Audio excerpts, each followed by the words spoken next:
Hola, buenas. Mi nombre es Manuel Cantero Arroyo. Voy a realizar la defensa del trabajo final del máster en investigación en flamencología impartido por el MUC y que lleva como nombre de los Alarcón a los Carrillo, la saga de guitarreros más longeva de la historia. Para dar comienzo a dicha defensa, comenzaré indicando las motivaciones que me han llevado a realizar este estudio en particular y que pueden verse concretadas en mi labor como profesor de guitarra flamenca y por ende en el estudio de todo cuanto rodea a mi instrumento de trabajo. Comenzaré diciendo que el objetivo principal de nuestra investigación está dirigido hacia el estudio de la familia de los Alarcón con descendencia de los Carrillo, la saga de guitarreros documentada más longeva de la historia y localizada en la pequeña localidad de Casasimarro, Cuenca, y de cómo pasaron a convertirse unos simples constructores de instrumentos de ronda en una de las marcas de guitarra más importantes de nuestro panorama. Pero antes de dar comienzo a nuestra investigación, deberemos atender o dar al menos nuestro punto de vista sobre una discusión encontrada durante dicha investigación y que se concreta en la forma o término con el que debemos de referirnos o que debemos de emplear hacia aquellas personas que construyen las guitarras. Si bien, resumiendo, luthier, sabemos que oliuto es acepciones francesas e italianas que se adquieren o que se aceptan en el idioma castellano para hacerse referente a todo constructor de instrumentos de cuerda madera. Los guitarreros llevan controversia porque, tal y como dice la RAE, luthier es la persona que construye o repara instrumentos de madera y es un término genérico, mientras que guitarrero, según la primera acepción de la RAE, es la persona que construye o vende guitarras. Para no entrar mucho en esta discusión, nosotros durante el trabajo y la investigación vamos a utilizar el término guitarrero para referirnos a esta profesión que tanto nos ha dado. Bueno, tras ello vamos a pasar a desenmarañar y analizar independientemente cada uno de los eslabones que componen esta cadena de guitarreros, aportando sobre todo datos sobre su vida, instrumentos y trabajos como un anecdotario que nos va a ayudar a comprender mejor la situación de su vida y el porqué de algunas decisiones. Todo ello lo vamos a hacer estudiando la bibliografía existente. Además vamos a realizar un trabajo de campo e incluso vamos a hacer alguna entrevista. Bueno, pasemos a justificar el motivo que nos ha llevado a la realización de esta investigación, ¿no? La necesidad de investigar sobre los eslabones que conforman esta rancia dinastía de guitarreros, sus aportaciones, su conocimiento y su trabajo, viene vertido por el vago conocimiento que existe de esta dinastía, que es reconocida mundialmente y de tal relevancia que de ella fluye en su pequeña localidad, tan alejada de los focos comerciales en su origen, una tradición artesana tan especial que propiciará por su ingente número de artesanos el reconocimiento y denominación del pueblo de las guitarras, así como una fama internacional. Nuestra hipótesis de estudio va a ir dirigida hacia intentar refutar y validar informaciones y afirmaciones obtenidas desde las distintas fuentes que hablamos anteriormente, valorando la veracidad de aquellas e intentando añadir información relevante sobre la dinastía y sus componentes, intentando completar periodos blancos faltos de conocimiento. Valoramos desde el punto de partida la posibilidad de descubrir conexiones entre distintos artesanos a nivel nacional e internacional e intentaremos sobre todo esclarecer cómo una localidad tan alejada en sus orígenes de rutas comerciales y por ende turísticas ha podido configurarse como un referente mundial a la labor artesana, como recordemos, comenzada por un único hombre y seguida por cientos. Esta cuestión no la hemos encontrado al principio de esta, la cuestión que teníamos.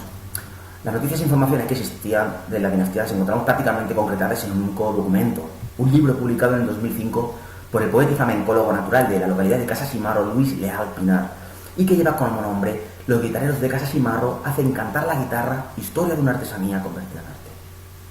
En este documento se analizan los componentes de las tres grandes familias históricas de guitarreros pertenecientes al pueblo conquense. Estamos refiriéndonos a los Alarcón, Carrillo y Leal, siendo, como venimos diciendo, la unión de los Alarcón a los Carrillo la más longeva de la historia. Como podemos atrevernos a pensar, al existir prácticamente una única fuente documental sobre tal saga, esta debe ser analizada minuciosamente, estudiada y complementada con datos arrojados en la última década y que entonces posiblemente no se tenían.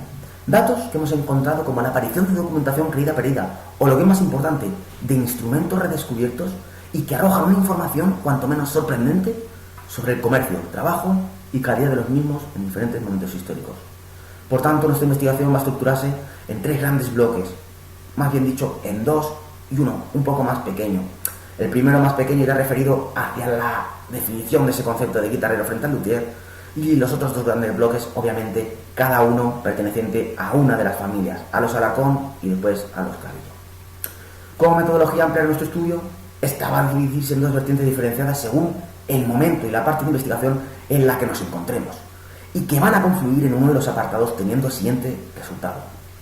Durante la investigación y esclarecimiento de la evolución y de la discusión sobre el concepto de guitarrero, nos basaremos en el análisis de diferentes documentos que independientemente van arrojando información crucial sobre las características propias de las denominaciones aportadas. En el siguiente elemento de investigación, gran bloque de la sanga de los Alarcón, nuestra metodología confluirá, pues haremos tanto uso de fuentes documentales como de trabajo de campo, analizando de primera mano archivos provinciales y locales en los que comprobar los datos ya registrados y en ocasiones, y tal como veremos, incluso refutar datos publicados que actualmente han cobrado un nuevo sentido. Hasta aquí, toda la investigación previa nos va a encaminar hacia el objeto directo de estudio, la tradición guitarrera con más solera y por ende más longeva, los Carrillo. Durante la investigación de este tercer apartado en particular, además de información documental, el método de análisis y estudio irá cambiando dependiendo de la generación que tratemos, yendo desde el análisis documental, respaldado por información directa de familiares, hasta la entrevista con alguno de los personajes objeto de estudio, para aclarar esas secciones históricas turbias y dar luz y nitidez a acontecimientos difusos en documentación.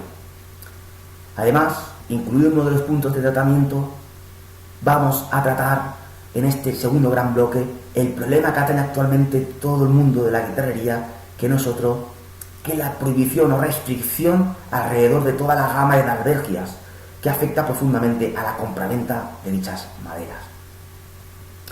Para ello, haremos un trabajo de campo trasladándonos hacia el proveedor de materia prima más antiguo de España, situado en Paterna, Valencia, y que nosotros que maderas Bradper. Por tanto, a modo de conclusión, en cuanto a la metodología, diremos que nuestra investigación en general va a concretar una metodología procedimental triple, resultado del estudio documental, estudio de campo y entrevista. Pasemos, pues, a agradecer este trabajo, a dedicárselo a alguien, y cómo no se lo tenemos que dedicar en primera persona o por primera, como objetivo principal, a mi familia, a mi mujer y a mis hijos, que han estado apoyándome desde el principio del proyecto y que son los que más han sufrido los trastornos del trabajo. Mi madre y mi hermana, que tanto me han animado y sobre todo restado de otras atenciones para poder dedicar cuanto tiempo fuera necesario a la investigación.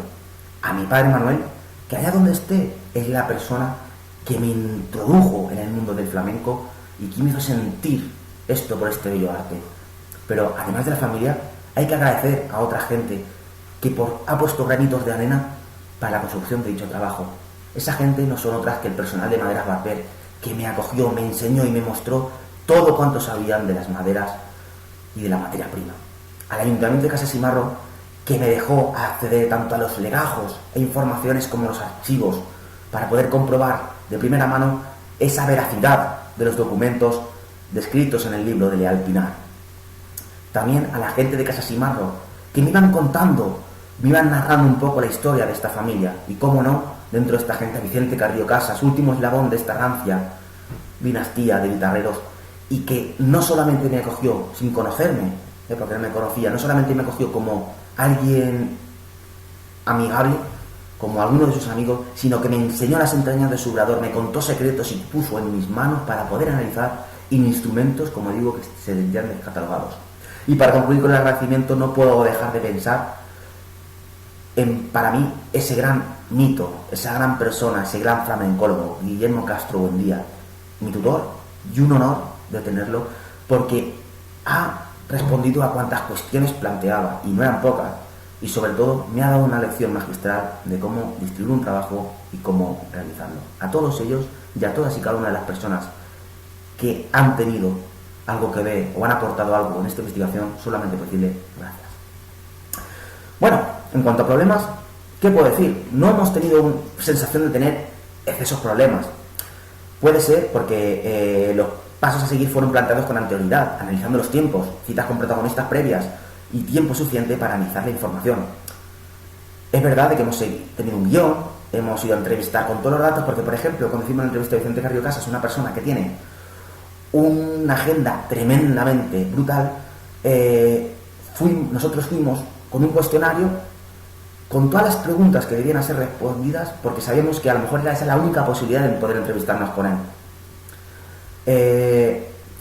Otros problemas que han podido haber, o como problema, sobre todo, que hemos podido encontrar más grande, ha sido, sobre todo, que dentro, como veremos en la investigación, de unos alrededor de 7 años donde Vicente Carrillo no está en el obrador familiar, cuando es joven, que se va a estudiar fuera, luego a la mili, las personas que están en el taller y que siguen vivas, algunas de ellas, no han accedido a ser entrevistados, sobre todo porque ahora muestran como un poco animadversión a esta tradición familiar. Entonces, quizás esa ha sido la problemática mayor y objeto de un futuro estudio. Por lo demás, problemas que hemos podido tener han sido problemas particulares, familiares, que han impedido muchas veces la realización de un trabajo de campo planificado por motivos, como digo, familiares. Una vez introducida nuestra investigación a través de la motivación, el estado de la cuestión, metodología, agradecimientos y problemática, vamos a dar paso a este marco teórico. Marco teórico que voy a decir, vamos a centrarnos en los dos grandes bloques. El primer bloque, la familia de los Alarcón, y el segundo bloque, la familia de los Carrillo. Para atender precisamente estos dos grandes bloques, vamos a pararnos en destacar aquellos aspectos importantes como datos que rebaten lo publicado hasta el momento y sobre todo aquellos descubrimientos arrojados en cada una de las generaciones estudiadas para dar luz durante dicho estudio. Lo que vamos a hacer realmente va a ser pararnos y de una manera general vamos a intentar explicar aquellos descubrimientos que hemos hecho, pues tengamos en cuenta que el tiempo es corto y me tendría que tirar demasiado tiempo para narrar realmente todo lo que quisiera. Así que vamos a introducirnos con el primer eslabón de esta dinastía. Un eslabón que está concretado en la figura de Alfonso Anselmo Alarcón, que nace hacia 1744. Es el primer eslabón, padre, luego a posterior, de Juan de la Mata Alarcón, quien será padre de 4 hijos que serán los 4 guitarreros además. Sabemos que de Alfonso Anselmo Alarcón no tenemos ningún instrumento y la única documentación por la cual podemos cerciorar de que era constructor de guitarras viene basada en los certificados de fallecimiento o de nacimiento, los cuales él se dedicaba a ir como otra tradición más familiar. Alfonso Anselmo Alarcón es profesor de primeras letras, maestro de primeras letras, y dado que tiene más estudios que la mayoría de la población, acaba denunciando para defensa del pueblo a un abogado que había en la zona. Este juicio lo lleva a hacer viajes constantes a Granada, a la capital del Laro, y allí parece ser que, según la teoría más plausible, acaba aprendiendo a hacer guitarras, y cuando finalmente pierde el juicio y por lo tanto es apartado de su labor como maestro de primeras letras, acoge esta nueva profesión para dar de comer a su familia. Es verdad que Luis Leal Pinar en su libro tiene 3 postulados, uno es este, otro postulado que dice que difiere, que es un poco confabulatorio. Dice que seguramente es que había otro guitarrero antes que él en Casasimaro, que no es el primero. No tenemos constancia documental, ni instrumental, ni organológica, de ninguna forma, por lo tanto no vamos a dar veracidad. Otra segunda hipótesis que viene a decir es que en el retablo de Nuestra Señora del Rosario hay un querubín con una guitarra, y que eso quiere decir que alguien ya tocaba la guitarra antes que Alfonso Anselmo. Y bueno, esta teoría ha sido totalmente, como veremos en el documento, descartada por su último antecedente, Vicente Carrillo Casas, porque según los años el retablo fue pintado alrededor de 1875 aproximadamente, y en 1874 ya nos dice Pinar que ya estaba trabajando en su obrador. Por lo tanto, más bien Felipe Navarro, que es el pintor, pudo ser quien, tomando como referencia esta característica tan impropia de una población que estaba casi incomunicada, que tenía nada más que caminos vecinales, pues tuviera esa labor tan característica. Bueno, Juan de Mata Alarcón, el primer hijo del guitarrero conocido, como decimos, tuvo 4 hijos: Julián, Anselmo, Felipe y Victoriano, además de 12 nietos conocidos, que todos ellos fueron guitarreros. Pero es recordar que de todos ellos, una hija que tuvo, que se denominaba Agustina Alarcón Escudero, fue la que da origen a esta tradición o a esta nueva saga de los Carrillo. Pero antes de llegar a Agustina Alarcón Escudero, vamos a pararnos sobre todo a analizar, como digo por primicia, esa guitarra que hemos encontrado. Bueno, afortunadamente ha llegado un instrumento de Juan de Mata, una minúscula muestra del oficio familiar que no llega a servirnos para definir su obra completa, pero sí para hacernos una idea del trabajo realizado y materiales utilizados en su labor. Este instrumento en concreto sería propiedad de Vicente Carrillo Casas, quien, como digo, con mucho gusto nos ha dejado documentar y explorar. Es una guitarra fabricada en 1812. Es una guitarra romántica de cuerpo más pequeño, no tiene cejuela, sus cuerdas van directamente apoyadas sobre el puente trastero sin apoyar en hueso. La construcción tiene 3 barras armónicas, tal y como sabemos de este estilo de guitarras. Y bueno, es la más antigua que se conserva en el pueblo. Como material, es decir, que es una guitarra de nogal propia del pueblo y tapa de pino abeto por partes. Tal y como en su entrevista que hicimos, Vicente nos comentaba que se construían las guitarras de entonces. El mástil, aunque es teñido, es de pino. Parece negro, pero es de pino, es teñido. El tiro de 630. Y quizás decir que organológicamente no tiene, como las guitarras de tanto de Alfonso Anselmo como de Juan de Mata, no tiene nada especial. Sigue la línea de las guitarras románticas de la época. En cuanto a materiales utilizados, pues Juan de Mata normalmente también utilizaba el algarrobo, el arce, el ciprés, el granadillo, el limonero, el nogal, vamos, todos los árboles que habían alrededor. Pero bueno, hemos de decir que los documentos que hemos encontrado de Juan de Mata, al igual que el de su padre Alfonso Anselmo Alarcón, la mayor parte se han perdido. Entre los que hemos encontrado muy deslavazados son archivos que amablemente han puesto en nuestra disposición el Ayuntamiento de Casasmarro, y sobre todo que vienen concretados en actas de defunción. No es un tema muy bonito, pero es lo que hay. Bueno, como tercer eslabón de esta saga, porque recordemos, esta saga continúa y el tercer eslabón está formada por 4 guitarreros, como hemos comentado antes, más Agustina de Alarcón, que por su matrimonio con Felipe Manuel Carrillo fue el origen de otra rama muy importante, la de los Carrillo. Nosotros vamos a dejar aquí de estudiar la parte de los Alarcón, a la que restarán por ahora algunas generaciones más, pero que ya se desvía hacia la de los Carrillo. Y empezaremos con Agustina Alarcón Escudero, que nació en 1810 en Casasimarro y que es mujer de don Felipe Manuel Carrillo. Felipe Manuel Carrillo, hay que decir que no se dedicaba a la guitarra, él es un agricultor. Pero Agustina Alarcón, en esta profesión y en esta época y en esta vida, hay una tradición en Casasimarro de que las mujeres se dedicaban a barnizar las guitarras, porque era una labor tan minuciosa y tan delicada que era prácticamente, salvo para algunos hombres, pero en gran modo, las mujeres las que se dedicaban a esta función. De ellos dos, incluso podemos decir, antes de continuar, que Felipe Carrillo, del que hemos puesto el nombre consorte porque realmente no llega a realizar guitarras, tenemos constancia que realizó guitarras con ayuda de su suegro Juan de Mata, pero no ha llegado hasta nuestros días. Luego entonces no podemos confirmar la calidad de sus guitarras o incluso cuál era su función. De otra forma sí que podemos hablar que su hijo, tienen varios hijos, pero uno de ellos, que luego posteriormente sería reconocido, ¿vale? Hablamos de Blas Carrillo Alarcón, luego sería rebautizado como el Abuelo Moreno, es una de las mayores eminencias en la guitarra en aquellos años. ¿Por qué? Bueno, porque es considerado primeramente como el primer constructor de guitarras propiamente dicho con el apellido Carrillo, ya que su padre Felipe Manuel no es considerado como tal, ya que su labor, tal y como aparecía en todas estas actas de defunción que hemos ido hablando, es de labriego. Nace en Casasimarro en 1834. Blas realmente no toma en serio la profesión artesana familiar, e igual que su padre se dedica y comienza con el arado, trabajando en el campo.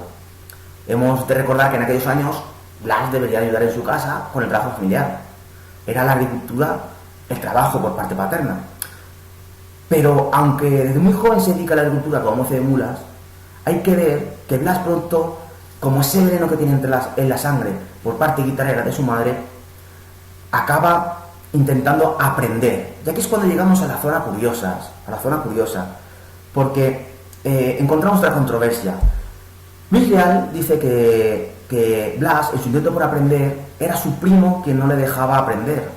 Pero hemos podido descubrir, razonamiento mediante, que eso no era así. Fue su tío, el propio Juan de Mata Alarcón Briones, hijo de Pedro Julián, ¿vale? Perdón, su tío Pedro Julián, quien no le dejaba aprender porque, claro, sus hijos eran guitarreros y no quería que tuvieran más competencia. Bueno, la verdad es que la vida de Blas es sorprendente porque hemos incluido artículos dentro de ese anexo, el número 3, algunos artículos fotografiados, donde sobre todo podemos encontrar cómo aprendía a través del ojo de la cerradura. Se dedicaba a mirar por la cerradura para aprender cómo hacía la guitarra su primo. Y es cuanto menos curioso tener constancia de que hubo una pieza que eran los trastes que no le salían. Y no falto de imaginación, un día fue a su amo, a su primo, Juan de Mata Alarcón Briones, y le dijo que había perdido una pieza de la briega. Se trataba de un arado especial, entonces, que es un trebejo, se denomina en Castilla-La Mancha. Bueno, Juan de Mata Alarcón Briones, como digo, el nieto de Alfonso Anselmo, fue corriendo de casa por casa a ver si alguien lo había visto. Y él aprovechó ese tiempo para meterse en el taller y tomar medidas y realizar sus guitarras. Tenemos constancia que, por ejemplo, que en 1836, que siempre hemos conocido como el inicio de la labor de los Carrillo, es inexacta, ya que ahí el abuelo Moreno también tan solo tenía 2 años. Pero bien podría ser la fecha en que Pedro Julián Alarcón Escudero, progenitor de Juan de Mata Alarcón Briones, el primo, y maestro a la postre, aunque de forma indirecta, del abuelo Moreno, fundará su obrador. Bueno, Blas se casó con una muchacha del pueblo de Villagordo del Júcar, y finalmente pues tuvo 5 hijos, aunque eso pues, no es una información tampoco importante.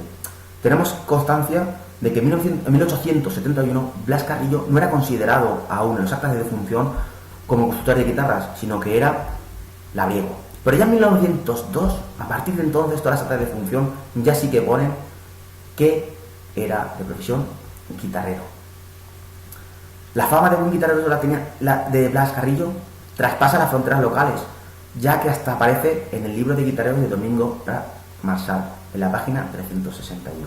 Aunque pone Vicente Carrillo, obviamente su hijo tenía 6 años, no podía ser, era él.